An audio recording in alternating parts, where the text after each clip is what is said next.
Good morning. Welcome to the Celtic Way Morning Briefing Live. It's Monday, July the 4th, or Cameron Carter Vickers Day, if you want to look at it that way. I'm Tony Haggerty, Haggerty 10. As you know, I'm joined today by Sean Martin at Sean Martin TCW Twitter handle. Sean, how are you? Aye, good, Tony. Aye, all good. Just Happy catching Monday. up on last night's Love Island. I knew you would be. A happy Monday, is it, Sean? Today, is it Happy Monday? I think they're mostly happy Mondays going forward now, isn't it? The football's pretty much back. Indeed, and we'll touch upon that any second. But first of all, the housekeeping. We big up our sponsors, One Football. Download the One Football app, guys. The link's in the description. You know the score by now. It's a one-stop football shop for scores, news, match highlights, you name it, transfer activity. It's all there. You can immerse yourself in the digital football world and have the best personal digital experience out there. And we thank them dearly for their sponsorship.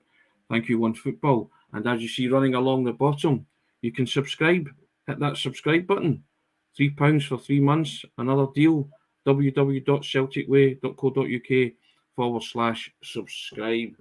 So, Sean, I think everybody's still coming down from Jota Day on Friday, but it's ramped up a wee bit this week because Celtic head to Austria, 10 days pre-season trip, Sean. Yep. And they will play their first pre-season friendly against Wiener Victoria in Vienna on Wednesday. Now, this is where it starts to ramp up, Sean. Kind of start of Celtic preparing for the Champions League group stage proper and chance to get 10 days solid work into the bodies of the players. What are you expecting, Sean, from this pre-season? Are you expecting it all to kind of start ramping up and to take a bit of shape now? Well, it's exciting either way, isn't it? It's, it feels as if it's been ages, but it's not really been that long since the end of the season. But even if the first couple of games on this trip are necessitate a team maybe not resembling the strongest in the coming weeks, I still think it's an exciting time for me. You get to see a few youngsters in the team alongside the senior guys.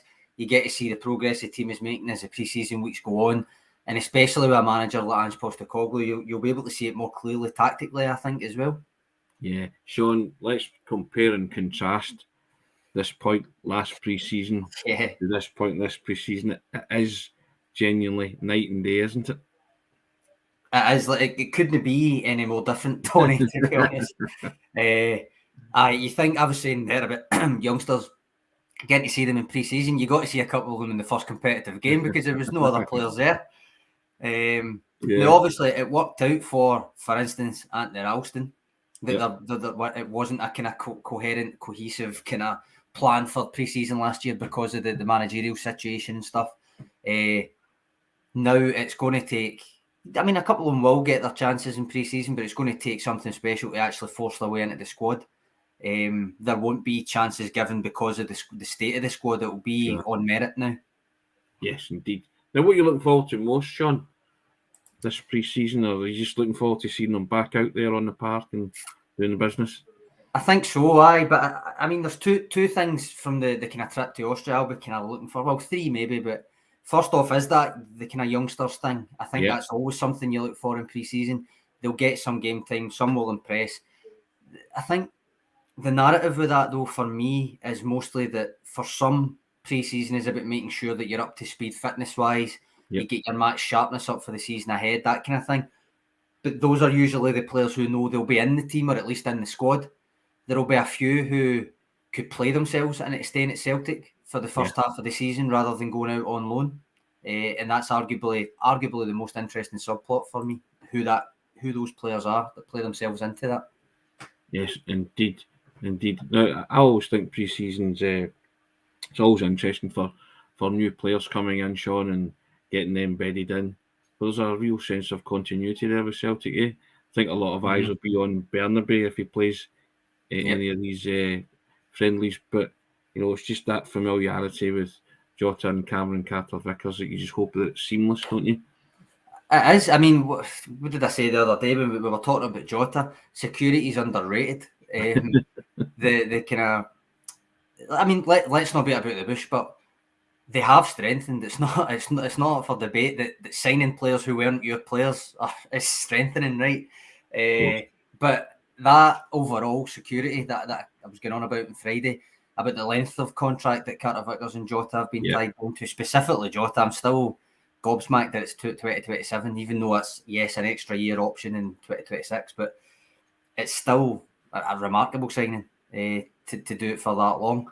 And then, as I say, Tony, it's only really Turnbull when you think about the Joe Hart as well. Turnbull and Joe Hart that expire in 2024. The rest are all tied down for a long time to come. So it really is about fine tuning this pre-season. It's not a radical revolution like it was last year, neither through necessity or want. It was just that's the way it was last year. This year, no, I think it's fine tuning, and I think, yes, signing Carter Vickers and Jota, it is continuity, but it is without a doubt for me, it's strengthening as well. Now, talking about strengthening, do you expect to see more players coming in, Sean, or do you think that the departures lounge will be a bit busier in the coming weeks?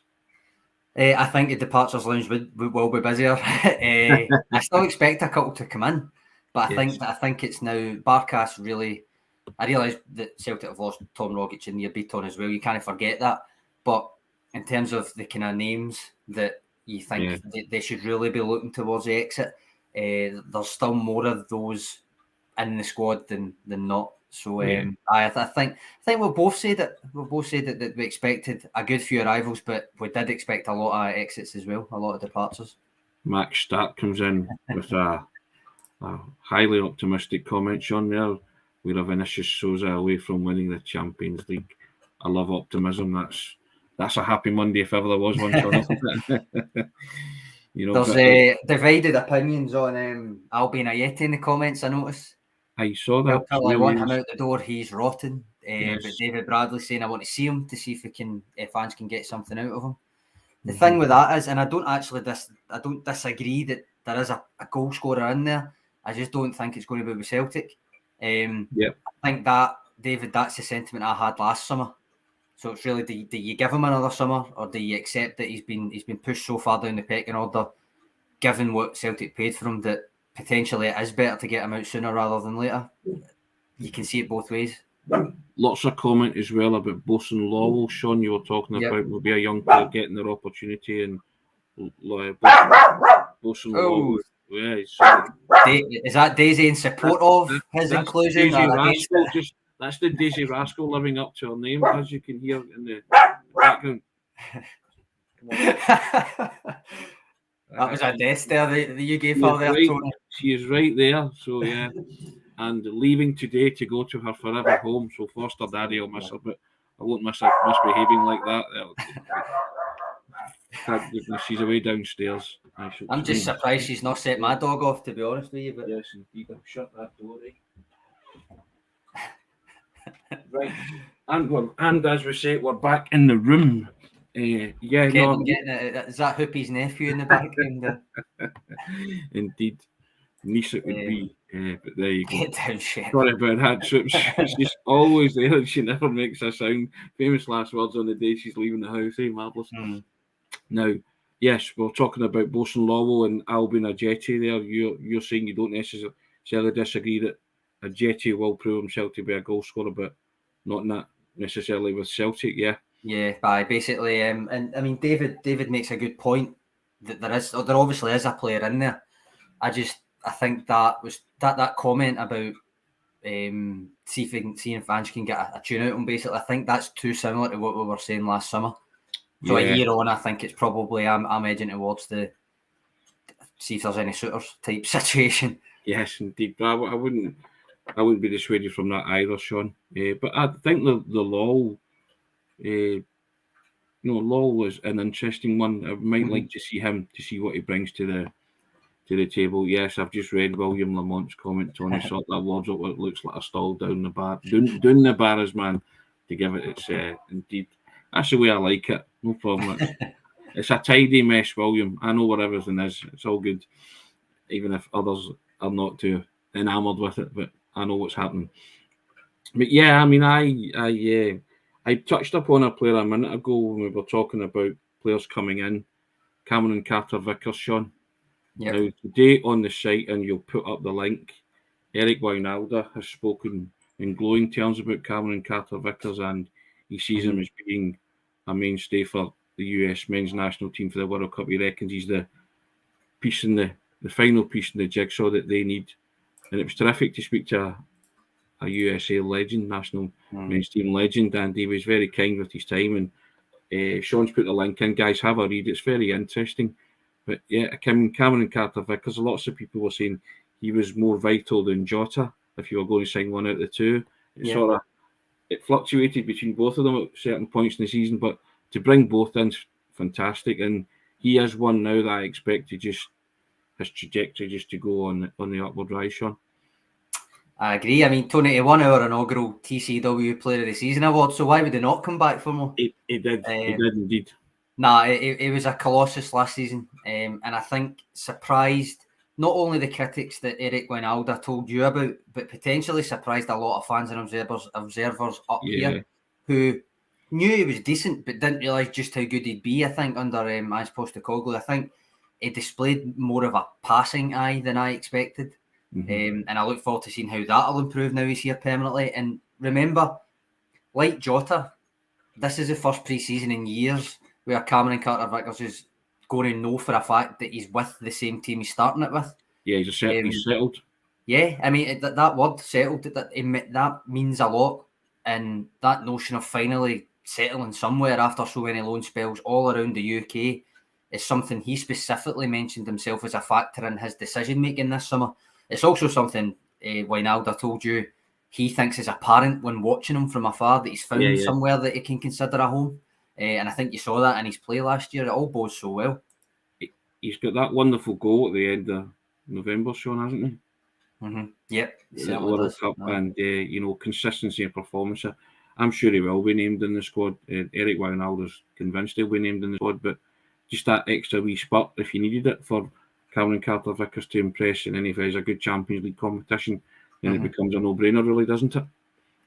It does. I think it's almost, I think Wijnaldum mentioned it to you, the way that the schedule is falling in could actually be perfect for Carter-Vickers, because not only has he impressed since joining Celtic last day of the window last summer, so basically a year he's been playing at a really high level, week in, week out.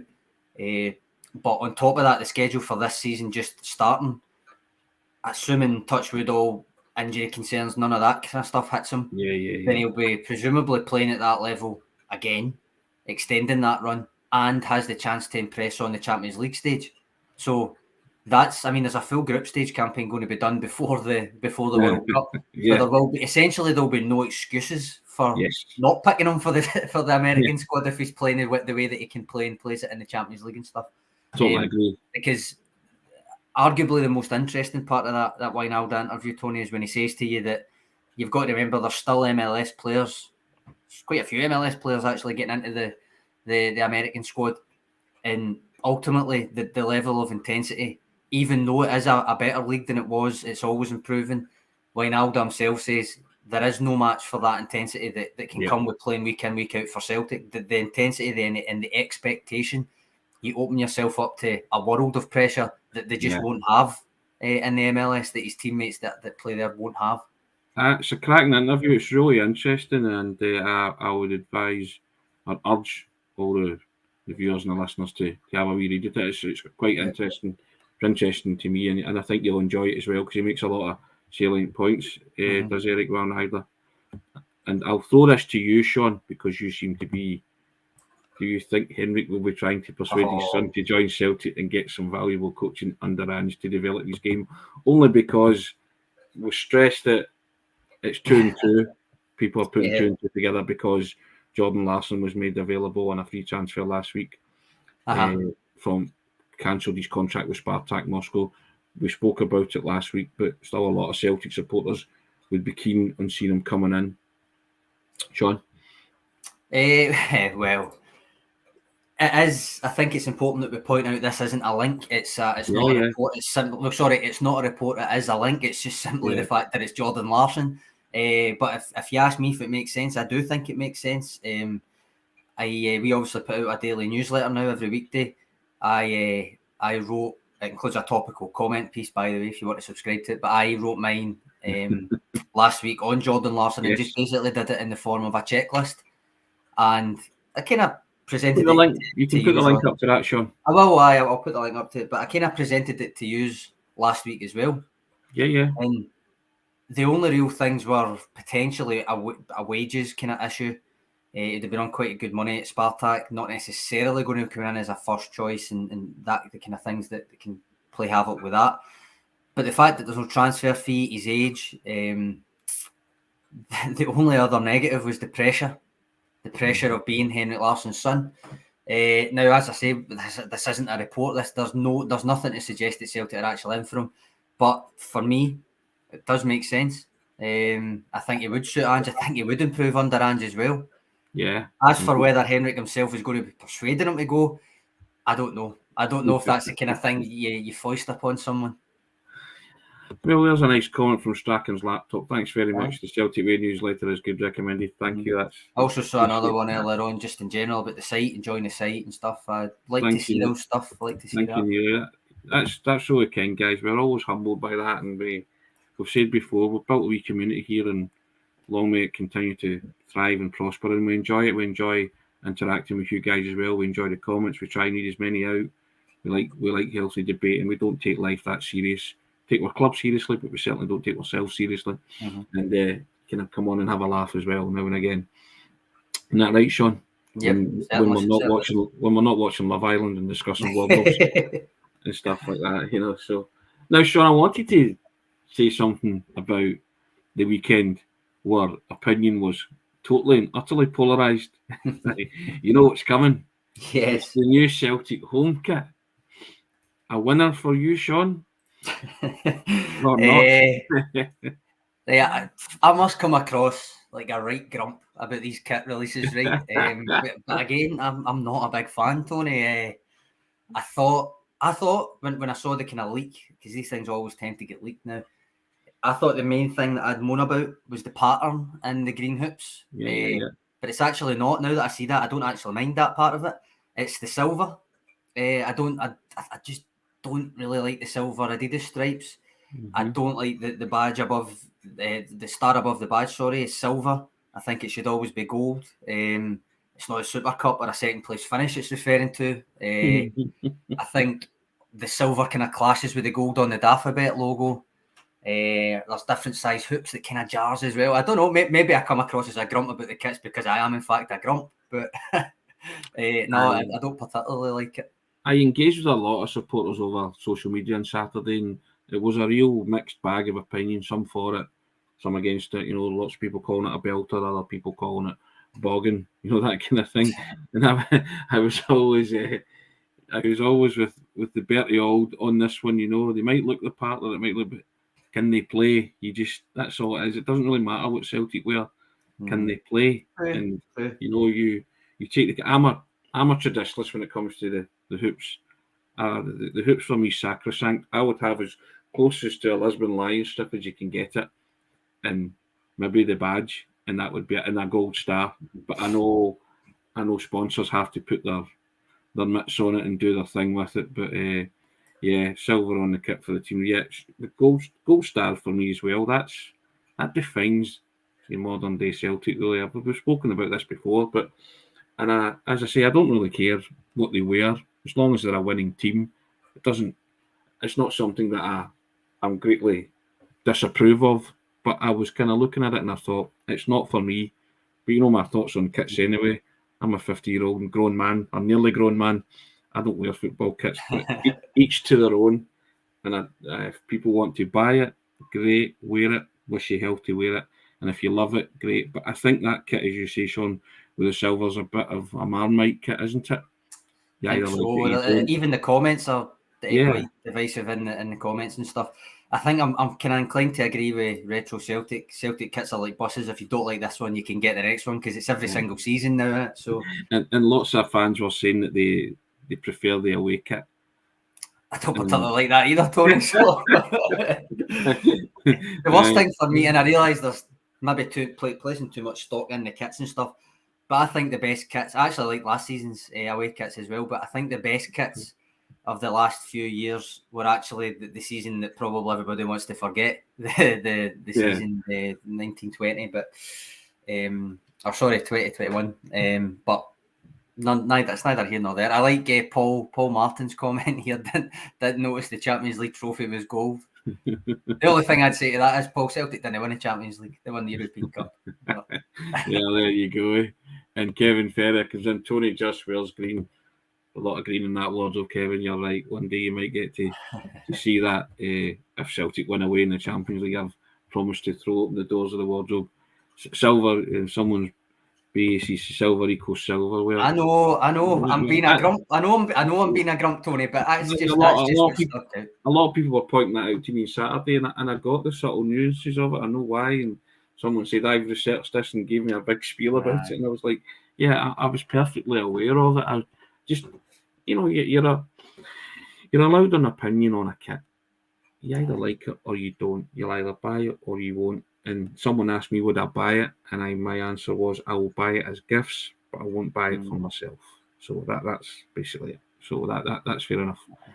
But it did divide opinion, Sean, and it was amazing that so many people commented on it. That was the thing about it. So ultimately, you're right. To be honest, it doesn't really matter what the kit looks like. It depends what's happening on the pitch. But they could wear an Adidas bin bag. Yes, I don't. Sorry, for posterity, no, I don't particularly like it. But they could wear an Adidas bin bag, Sean, as long as the team won. It doesn't really matter, does it? So, but there you go. But we just thought we'd have a wee bit of fun with that and get your comments coming in at the end on the kit. Pre-season ramping up. Celtic head to Austria. There's actually, sorry, Tony, no, I think we were going to wrap up a bit, but there is actually a couple of comments came in about the pre-season that I never got to earlier on, and it was just basically the benefit of pre-season overall, rather than just the case that they're going to play friendlies and stuff. The benefit of a pre-season can have. I can't find the comment now, sorry, but basically I'd agree with that, and I think another thing that we should look out for, as far as that we can from the things that they release while they're across there, but the camaraderie aspect of it as well, because pre-seasons help set the tone for a campaign ahead. Yeah. Probably, I mean, you mentioned there about in terms of the kits with the Lisbon Lions, keep stuff as close to that as possible. Famously, that's probably the most famous example of a pre-season campaign for Celtic, which is the North American Tour of 1966, isn't it? When virtually all the Lisbon Lions who were on it referenced it as a major team bonding exercise that helped underpin the spirit of that season, the ones to come, even the friendships that endured to this day and stuff. So I take that comment. I meant to put it up earlier on, and I'm sorry I can't find it to put it up now, but the camaraderie aspect of pre-season is just as important as the fitness stuff. I think as well that, and I think it will just be that seamless camaraderie that you clearly saw from the Celtic team throughout the season, which kind of the real bonding started when they won the League Cup, I thought, Sean. There was a real togetherness there. There was a real kind of joy about that, wasn't it? It was a joyful occasion. Showed them that the team had came so far in a few months and that they could be winners. And you go back to that picture of Ange carrying Kyogo like a son, that kind of thing, and the way they reacted after that and everything that came after that, and all the players that came on board in January as well just bought into it. And I think you're right. I think this, in terms of camaraderie, I think it could be a major step forward for Celtic and team bonding and the spirit, and just seeing what Ange's trying to achieve here with the team and go forward. And I don't lay any great stock on results. Spoke to Billy Stark for a piece at the weekend, and he said they kicked off their centenary season with a 5-1 drubbing against Arsenal. So it's Celtic have had various pre-season results where I think someone put up a comment about pre-season's always good for overreaction. Yeah, Sean Curran. Sean Curran, great for overreaction. We've seen a few of them down the years when it comes to pre-season. But I'm just interested to see the way he does shape up, as you say, the way that maybe some youngsters get their shot and see if they can impress. But I'm just interested to see them all back together, like getting the band back together again, Sean, basically. I'm just interested to see that, and hopefully, I think a lot of I just take it from Bernabe's reaction and Jota's reaction. They just all seem happy to be there, and I think Celtic's a viable option for a lot of players now. Who, if Celtic come calling, they'll seriously consider it because you just think that the club might be going places. I think so. I think that's a great point. Celtic, as a club itself, is and should be enough of an attraction for most players. But I take your point. If there is any sort of doubt, then 10 titles in 11 years tells you right away you're going to win something, right? But whether it's winning stuff or whether it's that aspect of progressing as a player and then potentially progressing on, whether you want to call it progressing if it's down south or whatever, but you know what I mean? Yeah. Going somewhere else where there's a potential higher earner for you, it ticks that box as well. So it just helps Celtic become an attraction for, regardless, basically. It becomes an attraction regardless, basically, is the way to put it. Perhaps the best note to end on, Tony, is Max's comment here. Last pre-season with Dane Murray and Nir Beaton playing centre-back. What position we're in for this one? Yep, I did caveat that with at the start by saying compare and contrast. Modern Studies essay, Sean, you'll remember Modern Studies essays from school. Compare and contrast Celtic's pre-season of 21-22 and the pre-season of 22-23. Tony, despite the fact that I did history and politics in uni as my undergrad, I didn't take Modern Studies because to take Modern Studies would have been forfeiting Friday last 2 off. So I didn't take it. Strategic timetabling there when you were a kid. Indeed, it was like shorthand when I was at uni. Monday at 9 o'clock, Friday 9 o'clock. Surprised to say we never really got on well. You know what I mean? That's what dictaphones are invented for. That's true. There you go, guys. Thank you for the comments. I hope you're like myself and Sean and looking forward to pre-season and beyond. The football's back on Wednesday. We'll have a wee feel for it, or more of a feel for it when we see them in action against Wiener Victoria in Austria. Wish the guys well on the trip and on the tour. It's it's coming back, Sean. Football's coming back. What is it? 2 more sleeps. Yep, Wednesday night. Wednesday night, indeed. Yeah, we'll all be tuned in and watching. And but the broadcast will be. We never stop. We'll still be on the same back channel, talking about the club you love. And I'll draw your attention again. Get downloading the One Football app. The link's in the description. And thank you to them for sponsoring the daily briefing. And if you look along the bottom, it's £3, another deal, £3 for the next 3 months. You can join us. www.celticway.co.uk/subscribe. Thank you for that. I apologise for the behaviour of the dog. We'll be having words later on before she goes away to our forever home, little Daisy, the Daisy Rascal indeed. Sean, thanks for your contribution. First class as always. Thanks for the comments. Appreciate it. Have a happy Monday. We'll reconvene tomorrow. Cheers, guys. Cheers, Tony.